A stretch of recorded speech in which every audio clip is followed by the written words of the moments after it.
This is Her House, My Rules. I'm Shanta Angelina. And this is my daughter. You just told me not to introduce you, so I'm not introducing you. This is my child, Shania.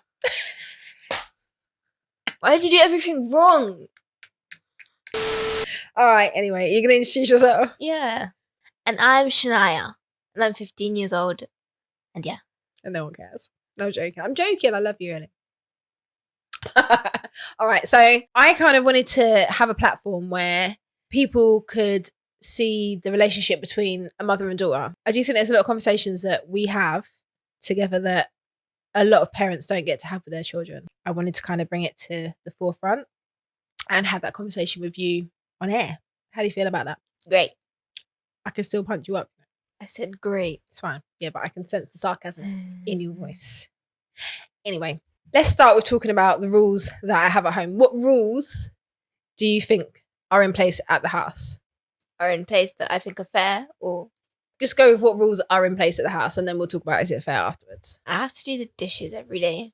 I have set chores. She made me a timetable because I kept forgetting so extra. And if I don't do them, then she takes my phone at 7 o'clock. And then I sit downstairs and bug her. I have to be home in the winter time. It's earlier, so I'd say like 6:30, 7. Obviously, in the summer, it's slightly later, but it's never over midnight or something. But like, yeah, midnight. It's never past 9 o'clock. Oh, she suddenly started saying I can't cook at a certain time. I didn't know the kitchen closed, or my stomach closed. The kitchen closes. The kitchen closes because when I'm sleeping, I don't want to be smelling smoke in the middle of the night. It doesn't come up to your room. It does come up to my room because I smell it. And then when the fire alarm goes off at the middle of the night, right, exactly. So no cooking after a certain time. I think that's a bit of a silly rule, but you know. Anyway, so what rules don't you agree with out of those ones that you've mentioned? That one about the kitchen, because I think I should be able to please my belly when I want. And the washing up I don't mind doing the washing up. I actually find the washing up very therapeutic, actually.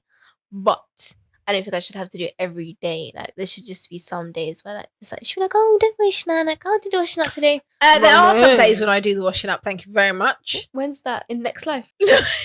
Or past life? When I'm cooking, I tend to wash up as I go along. She washes like a spoon and a fork. No, I wash up the big things, so you don't have to wash up the big things.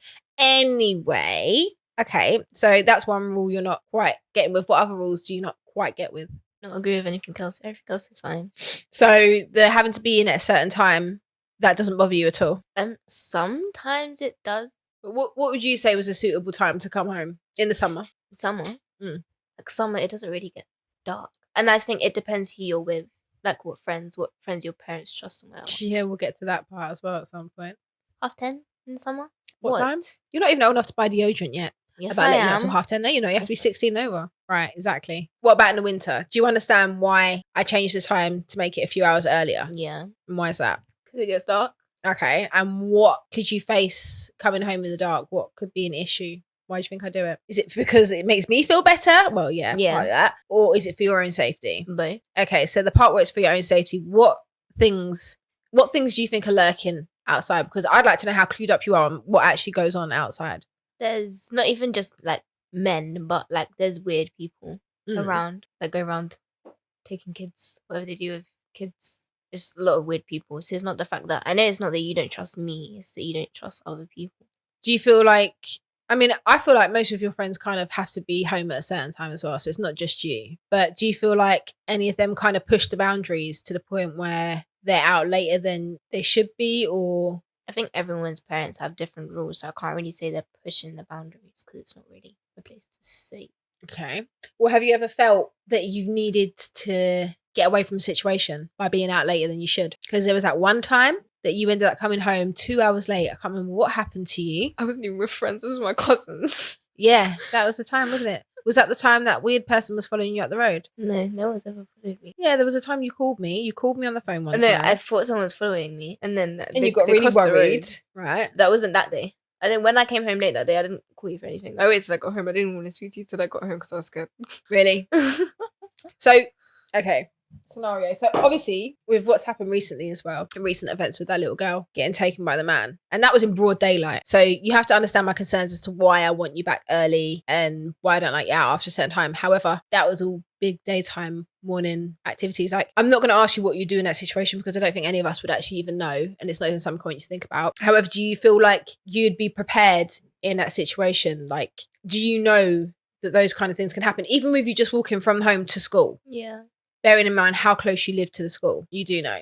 So you do understand when I am so on your back about call me when you get there, message me and let me know what's going on. If you're not with certain friends that you're meant to be with, I need to know. Yeah. And do you also understand when I say to you about you going out with random people that I don't know and you have to give me a contact number? Do you understand why I do that as well? Why do I do that? Because you don't really know if you trust them yet. You don't know all of my friends. So you just want to know that I'm okay. Yeah, basically. I mean, like the time when you got on a train and your friends got on another train and then you split and then I couldn't get hold of you. Do you remember? When I Yeah. when I honestly accidentally got on the train. Yeah. And you was by yourself. Like, do you know how much I was scared? And there's nothing I could do about it. And I was scared for you. Like, I'm a grown woman and I would still get scared in those situations. But this is why, the thing is, you're a good child. I can't even sit here and cuss you for being a bad child because you're not a bad child. I feel like you listen to what I say and you take it on board. However, you do have a bit of back chat sometimes when I tell you no about certain situations. No wonder who I get that from. That's not the point. It's do as I say, not as I do. But you understand. Is there anything else you don't agree with that I have to say? I feel like sometimes you shout for no reason. Sometimes I feel like you enjoy it for some reason. I don't know. It's just sometimes you just don't need to shout. Just talk. So Your shouting is your version of slapping me. I would rather get slapped. But sometimes talking to you and trying to explain things to you is frustrating. And I feel like the only way to get it through to you sometimes is to shout it. Make me laugh. Yeah, I know. You laugh in my face half the time. You don't disagree with anything else because I'm pretty sure we have daily disagreements. So I'm trying to understand what thought process you're going through right now, because where are these disagreements? Like when you beg me to stay out longer. We already discussed that thing. That's it. You don't have any more disagreements in life. No? What about me being on your social media? I don't really feel like you check it unless you have to. Mm-hmm. Like unless you have a reason. You don't just randomly do it because you know that I'm a good child, so you don't just snoop. Well, I don't think you do anyway. Well, this is the thing. You say I know you're a good child. You know what? I think we all like to think that our kids are good kids, but we don't actually know. No. You don't need to think because I am. We don't actually know. The thing is, I am on your Instagram and I don't go through your Instagram. If a message pops up on my phone, I might have a little look because it's there on my phone. However, I don't go through your messages often. I have done on occasion. I've taken your phone off you and gone through your phone. How does that make you feel when I go through your phone? Do you feel like I shouldn't go through your phone? Not that you shouldn't, but I sometimes feel like if like I'm having conversations with my friends and my friend had a secret or something and then you all of a sudden saw that secret, like I just don't feel like sometimes I don't feel like it's fair because I feel like I have my friends and that's mine and my friends. I get it to an extent. However, you're my child and there's certain things I need to check up on and make sure that you're okay. So regardless if you have a secret with your friend or not, like I get it, but I'm not going to bring your friend out. I'm not going to turn around to your friend and be like, oh, this is your secret, or go and tell whoever the secret's about. That's not going to happen. I'm your mum. So when I do go through your phone, it is purely for your safety. I mean, there's been times when I have gone through your phone and I've heard you swearing. Now, I have never heard you swear to my face. And I heard you over the phone. Do you know what?